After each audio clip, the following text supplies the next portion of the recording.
Hello friends, मेरा नाम राकेश वर्मा और मेरे यूट्यूब चैनल पे आपका स्वागत है। दोस्तों, आज के वीडियो में जानेंगे साइबर सुरक्षा से जुड़े महत्वपूर्ण तथ्यों के लिए। तो चलिए शुरू करते हैं। साइबर सुरक्षा तो यह एक तरह की सुरक्षा है जो इंटरनेट से जुड़े हुए सिस्टमों के लिए होती है। इसमें हार्डवेयर, सॉफ्टवेयर और डाटा को साइबर अपराध से बचाने का भी काम किया जाता है। साइबर सुरक्षा और सुरक्षा फोर्स दोनों ही डाटा की सुरक्षा के लिए रखे जाते हैं, जिससे कि किसी भी तरह से डाटा की चोरी ना हो और सभी डॉक्यूमेंट और फाइल सुरक्षित रहें। बड़े बड़े कंप्यूटर विशेषज्ञ और आईटी के प्रशिक्षक लोग इस तरह के काम करने में समर्थ होते हैं।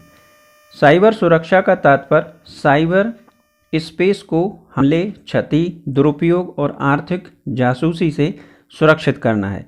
साइबर स्पेस सूचना परिवेश के भीतर एक वैश्विक डोमेन है जिसमें परस्पर निर्भर आईटी अवसंरचना जैसे internet, telecom network, computer system इत्यादि शामिल होते हैं। अब जानते हैं साइबर सुरक्षा के तत्व। तो इसमें कई तरह के प्रयास किए जाते हैं जिससे कि डाटा को सुरक्षित रखा जा सके, जैसे एप्लीकेशन सुरक्षा, जानकारी सुरक्षा, नेटवर्क सुरक्षा, आपातकालीन सुरक्षा, ऑपरेशन सुरक्षा, एंड यूजर शिक्षा सुरक्षा, यूजर शिक्षा सुरक्षा, डाटा सुरक्षा, मोबाइल सुरक्षा, क्लाउड सुरक्षा इत्यादि। साइबर सुरक्षा में कई बार खतरा इसलिए होता है या इसलिए है क्योंकि नेटवर्क कनेक्शन और इंटरनेट काफ़ी तेज़ी से दुनिया में बदलता जा रहा है। इस वजह से सुरक्षा काफ़ी महत्वपूर्ण हो गई है और इस तरह की गतिविधियों से निपटने के लिए प्रशासन काफ़ी तरीके अपना रहा है। साइबर सुरक्षा के लिए काफ़ी देशों द्वारा पुख्ता पूंजी का इस्तेमाल किया जा रहा है, जिससे कि उन देशों का निजी डाटा लॉक नहीं हो और सारी जानकारी सुरक्षित रहे। साइबर सुरक्षा हमलों के प्रकार। साइबर सुरक्षा पर जो हमले होते हैं उनके प्रकार। रैनसमवेयर यह एक तरह का वायरस होता है जो किसी अपराधी द्वारा लोगों के कंप्यूटर और सिस्टमों में हमला करने के लिए काम आता है। यह कंप्यूटर में पड़ी फाइलों को काफ़ी नुकसान पहुंचाता है। फिर उसके बाद अपराधी ने जिस किसी का भी कंप्यूटर या सिस्टम इस तरीके से ख़राब किया होता है तो रिश्वत लेता है और उसी के बाद उसके सिस्टम को छोड़ता है। अगला है मालवेयर। तो यह कंप्यूटर की किसी फाइल या किसी प्रोग्राम को नुकसान पहुंचाता है, जैसे कि कंप्यूटर वायरस, वॉर्म, ट्रोजन इत्यादि। सोशल इंजीनियरिंग यह एक तरीके का हमला है जो मनुष्य के वार्तालाप पर निर्भर करता है, जिससे कि बड़ी चालाकी से लोगों को जाल में फंसाया जा सके और उनसे उनके निजी डाटा, पासवर्ड आदि को निकलवाया जा सके। इस वजह से भी लोगों को काफ़ी खतरा है, इसलिए जिस किसी की बात करें काफ़ी सोच समझ कर ही करें। फिशिंग यह एक तरह का फ्रॉड है जिसमें फ्रॉड वाले ईमेल लोगों को किए जाते हैं, जिससे कि उन्हें यह लगे कि मेल किसी अच्छी संस्था से आया है और इस तरह के मेल का मकसद ज़रूरी डाटा को चुराना होता है, जैसे कि क्रेडिट कार्ड की जानकारी या फिर लॉगिन की जानकारी। अब जानते हैं साइबर सुरक्षा के फायदे। साइबर सुरक्षा इसलिए ज़रूरी है क्योंकि सरकार, मिलिट्री, कॉरपोरेट, फाइनेंशियल और मेडिकल संस्था काफ़ी तरह से डाटा को इकट्ठा करता है और उस डाटा को अपने सिस्टम, कंप्यूटर और अन्य उपकरणों में रखता है। इस डाटा का कुछ भाग काफ़ी महत्वपूर्ण भी हो सकता है, जिसके चोरी होने से किसी की निजी जिंदगी पर काफ़ी गहरा प्रभाव पड़ सकता है और इससे उस संस्था की सारी मिट्टी पलीत हो सकती है, अर्थात नुकसान हो सकता है। साइबर सुरक्षा की मदद से इन ढेरों डाटा को सुरक्षित रखा जाता है, जिससे कि यह डाटा किसी और के हाथ नहीं लग सके। जैसे जैसे डाटा बढ़ता जाता है वैसे वैसे हमें अच्छे और प्रभावशाली साइबर सुरक्षा के उत्पाद और सर्विसों की ज़रूरत पड़ती है। साइबर सुरक्षा की मदद से हम साइबर हमले, डाटा की चोरी, चोरों की धमकी से बच सकते हैं। जब भी किसी संस्था में किसी अच्छी तरह की नेटवर्क सुरक्षा होती है और किसी भी तरह की मुश्किल से बचने के तरीके होते हैं, यह सब काम साइबर सुरक्षा के उत्पादों और सर्विसों की मदद से ही मुमकिन हो पाता है। उदाहरण के लिए काफ़ी तरह के एंटीवायरस आदि हमें वायरस के हमलों से बचाते हैं। हाल ही में हुई एक साइबर चूक के कारण रक्षा और गृह मंत्रालयों सहित कम से कम 10 सरकारी वेबसाइटें कई घंटों तक प्रभावित रहीं। यह साइबर सुरक्षा पर और अधिक गंभीरता से बल दिया जाने की आवश्यकता को उद्घाटित करता है। संसद में प्रस्तुत एक रिपोर्ट के अनुसार राज्य और केंद्र सरकारों की वेबसाइटों सहित 700 से अधिक भारतीय सरकारी वेबसाइट को पिछले 4 वर्षों में अलग अलग अवधि के लिए हैक किया गया और उन्हें जबरन ऑफलाइन कर दिया गया। निम्नलिखित कारणों से भारत के लिए साइबर सुरक्षा की आवश्यकता अधिक महत्वपूर्ण हो जाती है। तो वह कारण कौन से हैं? तो पहला है सरकार द्वारा डिजिटल तकनीक को प्रोत्साहन देना। Aadhaar, MyGov, government e market, DigiLocker, Bharat net जैसे विभिन्न कार्यक्रमों में बड़ी संख्या में नागरिकों, कंपनियों और सरकारी एजेंसियों को ऑनलाइन कारोबार करने के लिए प्रेरित किया जा रहा है। स्टार्टअप डिजिटल को बढ़ावा देना। भारत विश्व में प्रौद्योगिकी संचालित स्टार्टअप्स के लिए तीसरा सबसे बड़ा केंद्र है और अनुमान है कि इसका आईसीटी क्षेत्र 2020 में $225 बिलियन तक पहुंच जाएगा। बढ़ती संवेदनशीलता। साइबर सुरक्षा उल्लंघनों के मामले में भारत विश्व का 5वां सबसे संवेदनशील देश है। भारत में 2017 की पहली 6 माही के दौरान प्रत्येक 10 मिनट में कम से कम एक साइबर क्राइम की घटना दर्ज की गई, जिसमें वानाक्राई और पेट्या रैनसमवेयर जैसे अत्यधिक जटिल साइबर हमले शामिल थे। 2017 में विश्व स्तर पर मॉलवेयर, स्पैम और फिशिंग अटैक जैसे कुल साइबर हमलों का 5.09% भारत में दर्ज किया गया। बढ़ती लागत। भारत में साइबर हमलों से होने वाली अनुमानित हानि $4 बिलियन है, जिसमें आगामी 10 वर्षों में $20 बिलियन तक पहुंचने की संभावना है। इंटरनेट उपयोगकर्ताओं की बढ़ती संख्या। इंटरनेट उपयोगकर्ताओं की संख्या के मामले में संयुक्त राज्य अमेरिका और चीन के बाद भारत तीसरे स्थान पर है। 2020 में भारत की ग्रामीण क्षेत्रों में 75% नए उपयोगकर्ताओं सहित इंटरनेट उपयोगकर्ताओं की संख्या 730 मिलियन होने का अनुमान है। ऑनलाइन कारोबार बढ़ाना। उदाहरण के लिए 2020 में यात्रा के लिए किए जाने वाले कुल लेन देन का लगभग 50% ऑनलाइन होगा और ई कॉमर्स लेन देन 70% मोबाइल के माध्यम से होगा। कॉरपोरेट और साइबर सुरक्षा। तो साइबर क्राइम में वृद्धि के साथ साथ कॉरपोरेट साइबर घटनाओं में भी वृद्धि हुई है। एक इंटरनेट सोसाइटी पहल के अनुसार गत वर्ष व्यापार को लक्ष्य बनाने वाले साइबर हमले लगभग 2 गुने हो गए।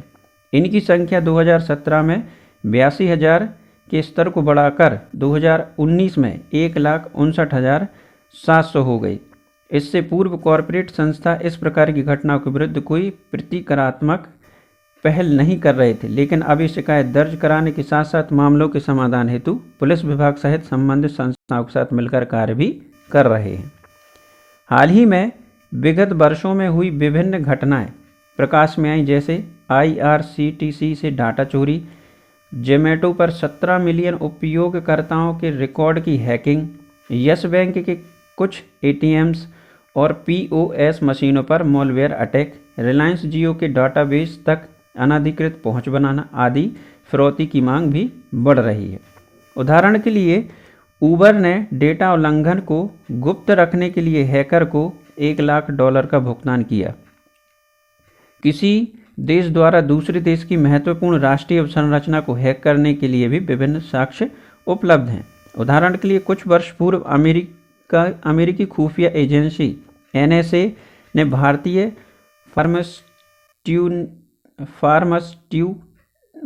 फार्मास्यूटिकल और IT कंपनियों को टारगेट करने की चीन के हैकर्स की प्रवृत्ति को चिन्हित किया था।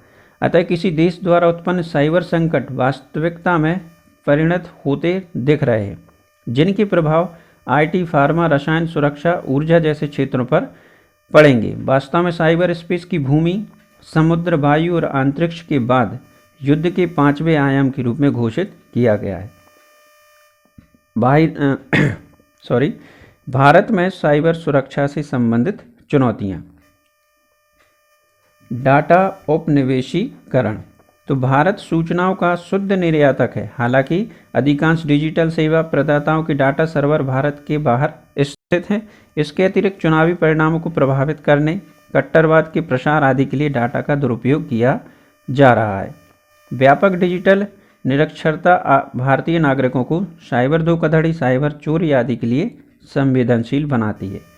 निम्न गुणवत्ता के उपकरण। तो भारत में इंटरनेट तक पहुंचने के लिए उपयोग किए जाने वाले अधिकांश उपकरणों में अपर्याप्त सुरक्षात्मक अवसंरचना होती है, जो इन्हें हाल ही में खोजे गए सपोसी जैसे मॉलवेयर के लिए अति संवेदनशील बनाती है। इसके अतिरिक्त लाइसेंस रहित सॉफ्टवेयरों और अंडरपेड लाइसेंसों का व्यापक उपयोग भी इन्हें सुभेद्य बनाता है। नई तकनीक की स्वीकृति का अभाव।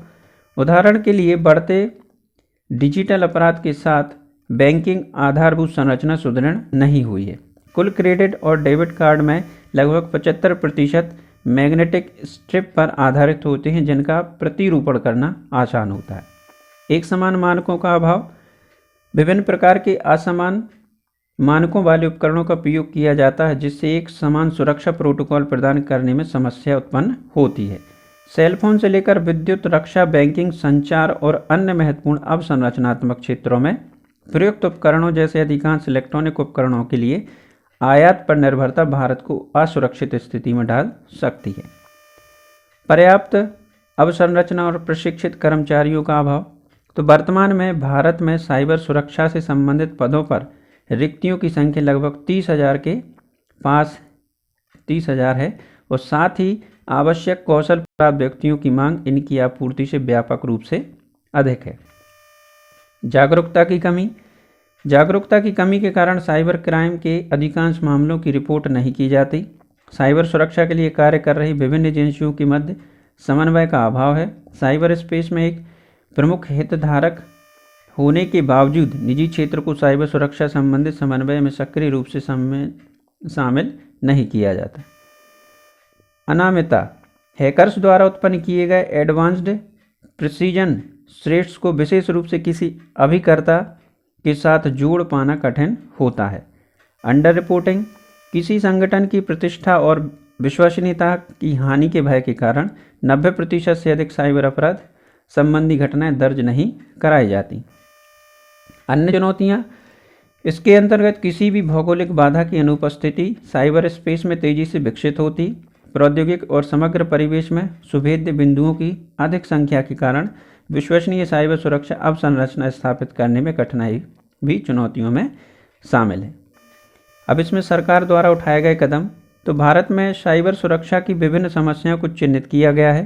अंतर्राष्ट्रीय दूरसंचार संघ द्वारा जारी द्वितीय ग्लोबल साइबर सिक्योरिटी इंडेक्स में भारत को 23वें स्थान पर रखा गया और यह इंडेक्स राष्ट्रों की साइबर सुरक्षा के प्रति प्रतिबद्धता का मापन करता है। भारत ने संस्थागत, विधायी और अंतर्राष्ट्रीय स्तर पर विभिन्न उपायों को अपनाया है। संस्थागत उपाय। संस्थागत उपाय जानें। प्रधानमंत्री कार्यालय में एयर कंट्रोल, परमाणु और अंतरिक्ष जैसे सामरिक क्षेत्रों में साइबर सुरक्षा खतरों से सुरक्षा प्रदान करने हेतु राष्ट्रीय महत्वपूर्ण सूचना मूल संरचना संरक्षण केंद्र की स्थापना की। यह राष्ट्रीय तकनीकी अनुसंधान संगठन की तरह कार्य करेगा, जो पीएमओ में राष्ट्रीय सुरक्षा सलाहकार द्वारा प्रत्यक्ष रूप से नियंत्रित एक टेक्निकल इंटेलिजेंस गैदरिंग एजेंसी है। गृह मंत्रालय में राष्ट्रीय साइबर समन्वय केंद्र, जो देश में आने वाले इंटरनेट ट्रैफिक को स्कैन करता है और रियल टाइम कार्रवाई हेतु विभिन्न संगठनों के साथ साथ विभिन्न सुरक्षा एजेंसियों को सचेत करने का कार्य करता है। साइबर थ्रेट, चाइल्ड पोर्नोग्राफी और ऑनलाइन स्टॉकिंग जैसे इंटरनेट अपराधों से निपटने के लिए एक नया साइबर और सुरक्षा प्रभाग बनाया गया है, जिसके तहत भारतीय साइबर अपराध समन्वय केंद्र और साइबर वॉरियर पुलिस फोर्स का गठन भी किया गया है। रक्षा मंत्रालय में भारत सरकार ने एक डिफेंस साइबर एजेंसी का प्रस्ताव रखा है। इलेक्ट्रॉनिक्स और सूचना प्रौद्योगिकी मंत्रालय में Indian computer emergency response team सक्रिय कार्यवाही और प्रभावी सहयोग के माध्यम से भारत में संचार और सूचना प्रौद्योगिकी की सुरक्षा प्रदान करने का कार्य करती है। CERTN विशेष रूप से वित्तीय क्षेत्र के लिए प्रारंभ किया गया है। CERTN द्वारा साइबर सुरक्षा स्वच्छता केंद्र, बॉटनेट क्लीनिंग एवं मॉलवेयर विश्लेषण केंद्र का संचालन भी किया जाता है। सरकार ने सरकारी इकाइयों को साइबर हमलों से सुरक्षा प्रदान करने और हमलों की पूर्व चेतावनी जारी करने के लिए एक नए निकाय राष्ट्रीय सूचना केंद्र कंप्यूटर आपातकालीन प्रतिक्रिया टीम NICCERT का गठन किया। भारत में साइबर सुरक्षा परिवेश के सुदृढ़ीकरण हेतु इलेक्ट्रॉनिक्स एवं सूचना प्रौद्योगिकी मंत्रालय द्वारा राष्ट्रीय ई-गवर्नेंस डिवीजन एवं उद्योग जगत के सहयोग से साइबर सुरक्षित भारत पहल की शुरुआत की गई है। भारत में यह अपनी तरह की पहली सार्वजनिक निजी भागीदारी है और यह साइबर सुरक्षा में IT उद्योग में विशेषज्ञता का लाभ प्राप्त करेगी। इसका उद्देश्य जागरूकता सृजन और क्षमता निर्माण है। वैधानिक उपाय तो सूचना प्रौद्योगिकी अधिनियम 2008 में संशोधित को साइबर सुरक्षा के लिए डेटा पहुंच प्रदान करने, इलेक्ट्रॉनिक डेटा इंटरचेंज के माध्यम से किए गए लेन देन के लिए कानूनी ढांचा प्रदान करने आदि उद्देश्यों से अधिनियमित किया गया था। प्रमाणन प्राधिकरणों के कामकाज को लाइसेंस प्रदान करने आदि उद्देश्यों से अधिनियमित किया गया था। प्रमाणन प्राधिकरणों के कामकाज को लाइसेंस प्रदान करने और विनियमित करने के लिए इस अधिनियम के तहत प्रमाणन प्राधिकरणों हेतु एक नियंत्रण स्थापित किया गया है जो उपयोगकर्ताओं के इलेक्ट्रॉनिक प्रमाणीकरण के लिए डिजिटल हस्ताक्षर प्रमाण पत्र जारी करता है। राष्ट्रीय साइबर सुरक्षा नीति 2013 यह नीति प्रस्तावित करती है कि सभी साइबर सुरक्षा मामलों को समन्वित करने के लिए एक राष्ट्रीय नोडल एजेंसी के साथ खतरों के विभिन्न स्तरों से निपटने के लिए विभिन्न निकायों की स्थापना करना है। एक राष्ट्रीय महत्वपूर्ण सूचना मूल संरचना संरक्षण केंद्र का सृजन करना है। आगामी 5 वर्षों में साइबर सुरक्षा के क्षेत्र में क्षमता निर्माण, कौशल विकास और प्रशिक्षण माध्यम से लगभग 5 लाख कौशल पेशेवर का एक कार्यबल सृजित करना है।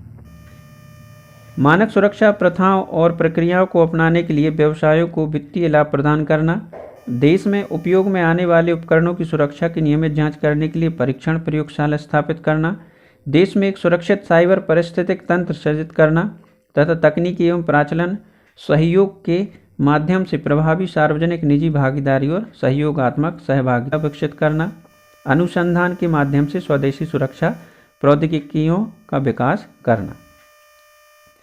अंतर्राष्ट्रीय उपाय साइबर कूटनीति। भारत सरकार ने संयुक्त राष्ट्र अमेरिका, यूरोपीय संघ और मलेशिया जैसे देशों के साथ साइबर सुरक्षा सहयोग हेतु विभिन्न कदम उठाए। उदाहरण के लिए US India cyber relationship framework, global conference on cyber space में भाग लेना। यह एक प्रतिष्ठित वैश्विक कार्यक्रम है जिसमें अंतर्राष्ट्रीय नेता, नीति निर्माता, उद्योग विशेषज्ञ, थिंक टैंक, साइबर विशेषज्ञ इत्यादि साइबर स्पेस का अधिकतम उपयोग करने के लिए मुद्दों और चुनौतियों का विचार विमर्श करने के लिए एकत्रित होते हैं।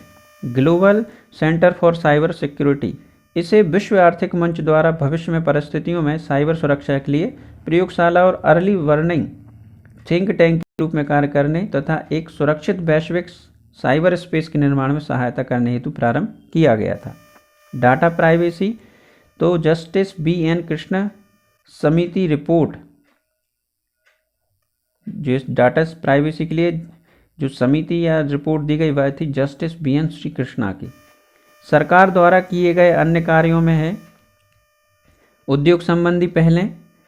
NASSCOM ने अपनी साइबर प्रयोगशालाओं में साइबर फॉरेंसिक टूल्स और पद्धतियों के उपयोग में हाल ही के रुझानों पर ध्यान केंद्रित करने के साथ उन्नत प्रशिक्षण कार्यक्रम प्रारंभ करने की योजना बनाई है। साइबर सुरक्षा अनुसंधान के लिए निधि। सरकार के साइबर सुरक्षा क्षेत्र में नवाचारों पर कार्य प्रारंभ करने के लिए 5 करोड़ रुपए के अनुदान की घोषणा की गई।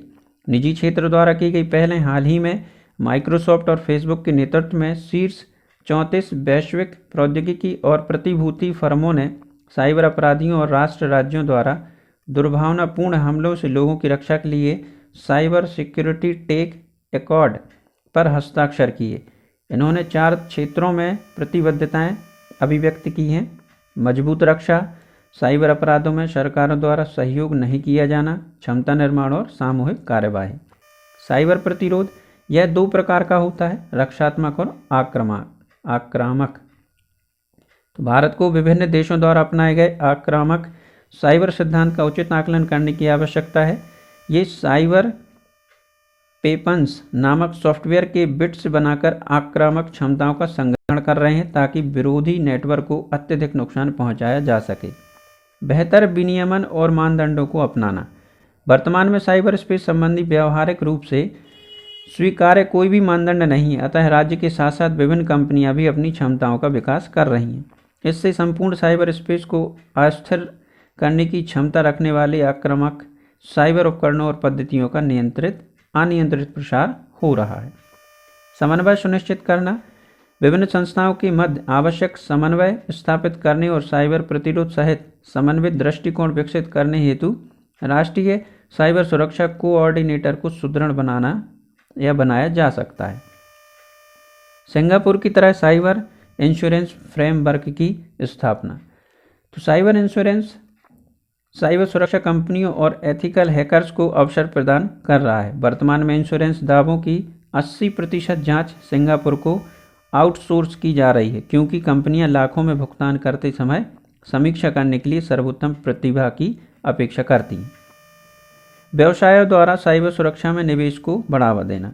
तो वर्तमान में सुरक्षा बजट का केवल एक छोटा हिस्सा कंपनियों द्वारा आईटी सुरक्षा के लिए उपयोग किया जा रहा है। हालांकि साइबर घटनाओं से संबंधित आर्थिक और प्रतिष्ठा संबंधी जोखिम को ध्यान में रखते आईटी सुरक्षा में निवेश में वृद्धि की जानी चाहिए तथा इसके माध्यम से साइबर सुरक्षा योजना को अपनाया जाना चाहिए। साइबर इंश्योरेंस की खरीद की जानी चाहिए और साथ साथ डाटा सुरक्षा अधिकारी की नियुक्ति की जानी चाहिए। आईटी अधिनियम 2008 में संशोधन। अपराधों के विरुद्ध प्रतिरोधक के रूप में जुर्माना निर्धारित करने के लिए नियमों को साइबर परिदृश्य में होने वाले परिवर्तनों के अनुरूप बनाया जाना चाहिए। उदाहरण के लिए भारतीय आईटी अधिनियम में वित्तीय धोखाधड़ी अभी भी एक जमानती अपराध है। कौशल विकास। भारत में 2025 तक साइबर सुरक्षा क्षेत्र में लगभग 10 लाख रोजगारों के अवसर के सृजन का अनुमान है और इन अवसरों का अन्य देशों के पेशेवरों से संरक्षण और भारतीयों को इनका लाभ प्राप्त करने में सक्षम बनाने हेतु भारत को आवश्यक कौशल विकास हेतु उचित परिवेश स्थापित करना होगा। आईटी पेशेवरों की एक रिपोजिटरी के रूप में एक राष्ट्रीय साइबर रजिस्ट्री के विचार को भी लागू किया जा सकता है। भारत में साइबर इंश्योरेंस। उद्योग के अनुमानों के अनुसार अभी तक भारत में 300 से 400 साइबर पॉलिसियां ही बेची गई हैं। भारत में साइबर इंश्योरेंस की औसत लागत लगभग $7.5 मिलियन है। हालांकि विकसित देशों की तुलना में अभी भी 20 से 25% कम है।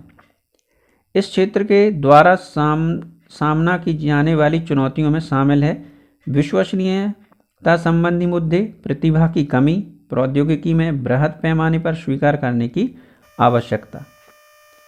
साइबर सुरक्षा नीति का अपडेशन।